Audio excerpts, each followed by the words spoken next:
A girl woke up to find something disgusting shoved in her mouth. She instinctively reached up to touch it, but a collar was locked tight around her neck. Yoga looked around in terror. Across from her crouched another woman in the exact same situation. But Crystal wasn't nearly as panicked. Instead, she removed a pin from her name tag, rubbed it against her hair to create static electricity, placed a leaf in water, and easily figured out which direction they were facing.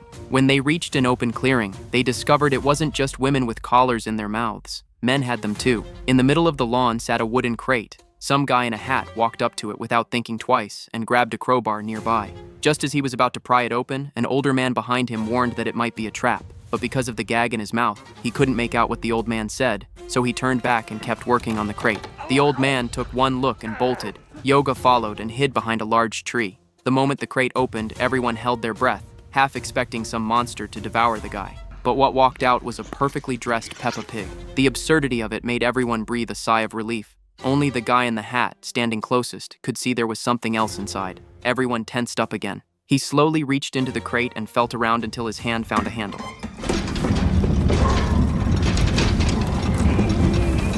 Inside was an entire arsenal of weapons and gear. Everyone rushed toward it, except Yoga, who noticed a paper bag nearby with a key inside. Hey! She called out to Trucker and actually managed to unlock her collar. Working together, they freed themselves and started dividing up the weapons. I can't use that. Can you do this? Yeah? You can squeeze the trigger then. Take it. Trucker walked over and helpfully switched off her gun's safety for her. Yoga had just said thanks when disaster struck. That almost hit me. Who would have thought such a beautiful girl would only last 3 minutes before getting killed? Trucker didn't stick around. He immediately repositioned. Another woman was still hiding in the crate, and she pointed toward a bunker across the field. That's when Trucker finally spotted the enemy. But then some guy charged in with dual Gatling guns blazing. Seeing that, the woman ran in the opposite direction. Miraculously, the bullets missed her. She was just about to reach the tree line. Just when Trucker thought she'd been killed too. He heard her cries for help and ran through the hail of gunfire. When he reached the trap, he dropped flat in one smooth motion. Luckily, the girl wasn't hit anywhere vital. But the moment they both stood up, Trucker stepped on a landmine. Turns out Trucker wasn't the main character either. The remaining survivors made a desperate dash for the forest, but an iron fence blocked their path. They stripped off their clothes to pad the barbed wire and started climbing. When only one old man was left, a volley of arrows came flying. What the fuck was that? Hurry. Oh shit, that's fucking arrows, dude. Hurry up.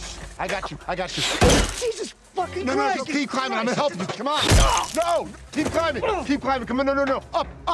Go up. What is this Avatar shit? The old man gave up on escaping and raised his pistol to fight back. The other three turned and ran. He kept firing wildly while stumbling around. A wave of arrows sailed over his head, but he didn't flinch.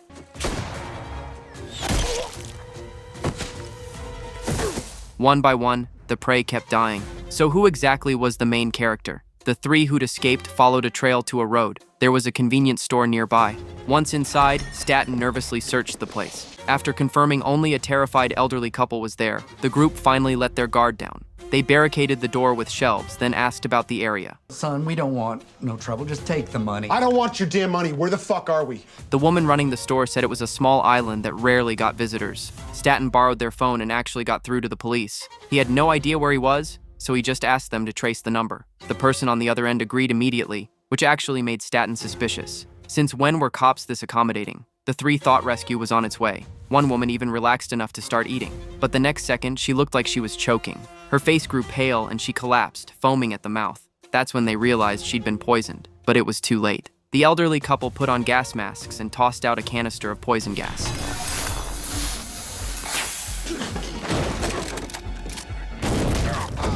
They were hunters too. Just to make sure the other one was dead, they kicked the canister right in front of the man so he could get a good lungful. The woman then tidied up the scattered merchandise and turned on the exhaust fan. After cleaning up the bodies, everything looked normal again, ready for the next round of hunting. Then a voice came through on their radio. A fellow hunter said a target was approaching. The woman stood by the window watching, and when she saw someone coming, she slipped back into her innocent shopkeeper act. Crystal walked in without any panic and asked for a pack of cigarettes. She even pulled a $100 bill from her pants leg. While the woman was making change, the man had already quietly grabbed his shotgun. But the change tipped Crystal off. It was $1 short.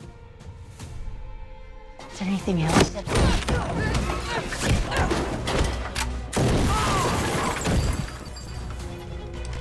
No, please! Cigarettes in Arkansas only cost $6. You fucked up, bitch!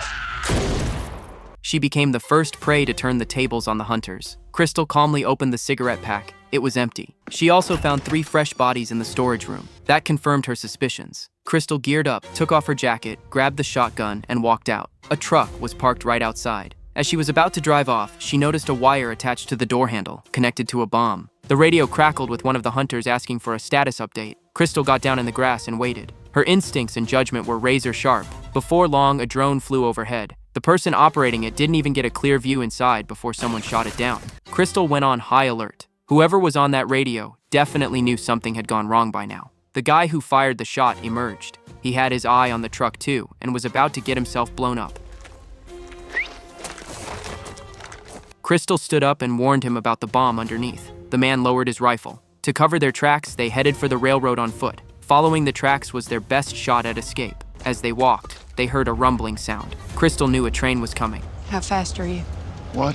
Trying to be going slowest at the curve. We're not getting on standing still. They planned to jump on when it slowed down for a turn. Despite being a woman, Crystal was just as fast. She jumped on first and pulled the heavy-set man up behind her. Then they heard noise from the front of the car. A group of migrants was hiding inside. They were speaking some foreign language neither could understand, but the man didn't trust them. An open car with refugees inside? Too convenient. He gave them 3 seconds to come clean, but then the train suddenly stopped. They'd hit a border patrol checkpoint. With dogs barking, everyone had no choice but to get off the train.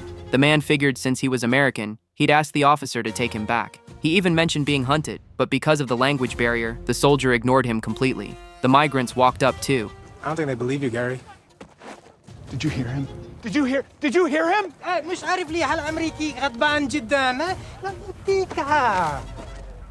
Bullshit. That's bullshit. You're all fake. You're all fake. They played dumb and got through the checkpoint. Gary, you have just got to chill, okay, buddy? No, those other refugees, they weren't part of this. They're real. I know. I have been embedded with them, okay? And those soldiers, well, they're fucking real too. That train wasn't supposed to be stopped. So just calm the fuck down. This threw the man for a loop. He knew these refugees were hunters, but calling them out could get everyone killed. The migrant even promised that if he stayed quiet, they'd give the two of them a head start before the chase resumed. Who could put up with that? Negotiate with him before killing him. The man lunged. A grenade fell out of the refugee's backpack. He grabbed it and shoved it right into the guy's pants. Everyone scrambled.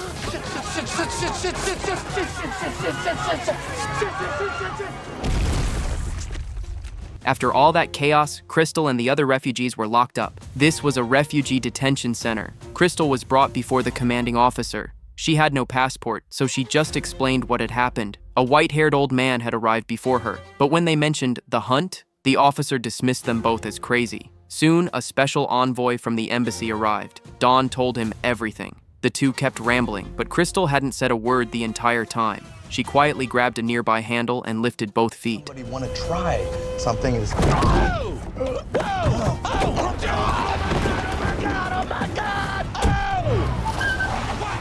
But she didn't escape right away. Instead, she reversed and ran the car over the envoy's head. Then she took his gun. When she opened the trunk, there was the dead body of the heavy-set man. A woman's intuition is terrifying. From the conversation earlier, she'd already picked up that the man was a fake embassy official. She found a map in the car, clearly marking the hunter's hideout. Dawn urged Crystal to escape while she could, but she refused. Anyone who dared to mess with her was going to pay. Following the map, the two quietly made their way back to the clearing. Sure enough, several hunters were holed up in a nearby bunker. When one of them went to use the bathroom, Hey, this your pig? after taking him out, Crystal deliberately made noise outside. The people inside immediately went on alert.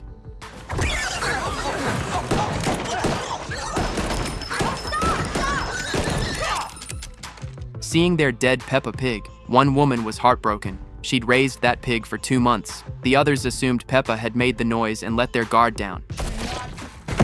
Hey, bitch. Crystal clearly had training. She used the stairwell corner for cover and scattered the group. After all, these were just bored rich people with nothing better to do. Throwing Crystal in there was like tossing a wolf into a sheep pen. She pressed against the wall, watching their movements. A man was creeping closer.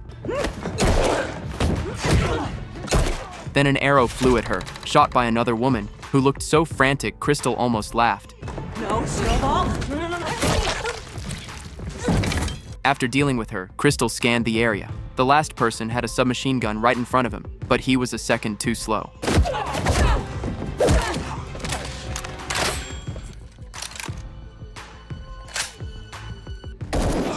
Everyone in the bunker was dead. Crystal grabbed a sniper rifle. The guy she'd shot earlier was hobbling away.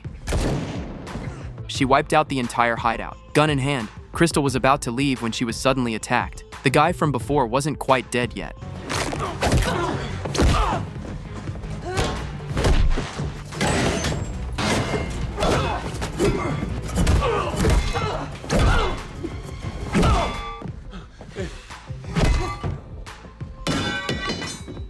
Heck. Goddamn.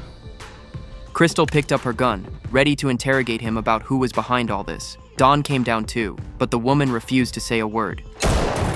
Then a voice came through the radio, and they called the old man by name. Whoa, whoa. He was a hunter too. Crystal raised her gun instantly. You one of them? What? No!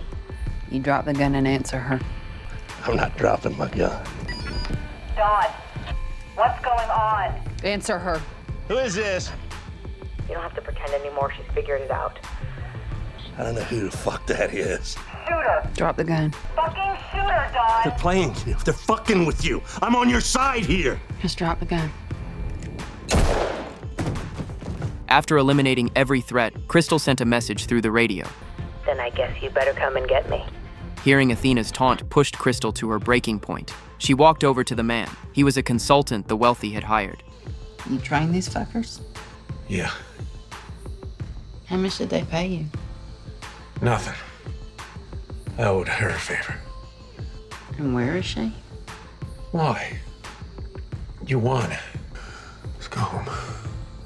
Because I am black and I work at a car rental company and there's nowhere to put that.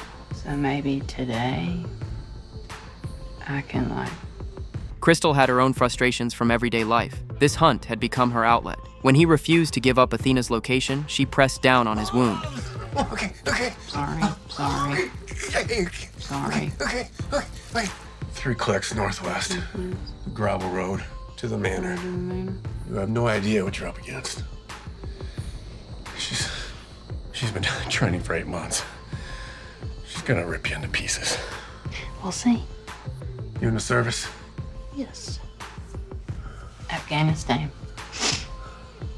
Were you? National Guard. So you were never in the shit. I'm in it now. That's a nice way of looking at it. A few rich amateurs trained by one security guard had just picked a fight with a combat veteran. Crystal quietly approached the estate. What she didn't know was that Athena was watching her every move. Put your gun in the mailbox. Why the fuck would I do that? There's a shaped C4 charge underneath the gate. I could blow you up right now. But where's the fun in that? No guns. Put it in the mailbox. Now. Athena was clearly confident too. She wanted a face-to-face showdown. Crystal did as instructed and left her gun in the mailbox. The gate slowly opened. Athena confidently prepared breakfast. She was the mastermind behind everything. She knew the background of every target. They were all nobodies from the bottom of society with no family, but she'd misjudged Crystal. The target she was looking for came from the same place as Crystal, but their names were 1 letter apart. That mistake was what led her to drag a battlefield wolf into a pen full of sheep. Oh, you done fucked up, lady. Crystal grabbed the knife first, but Athena was no slouch either. Even with just 8 months of training, her close combat skills were nearly on par with Crystal's.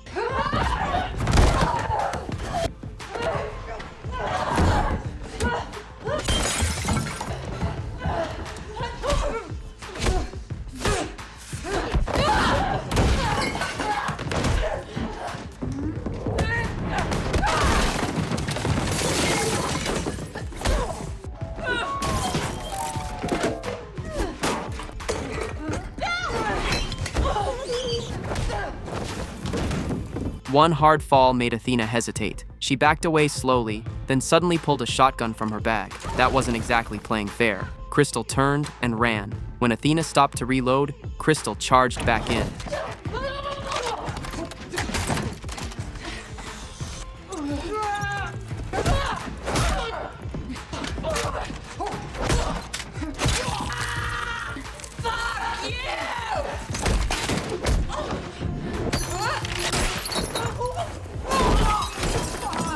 That exchange nearly cost Crystal half her life. Athena picked up a knife again and drove it into Crystal's side, but Crystal didn't stop. She grabbed Athena and threw her.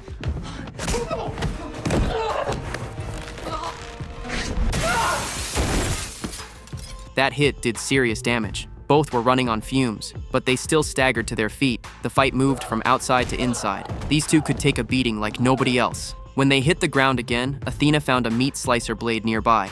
She slashed Crystal once more.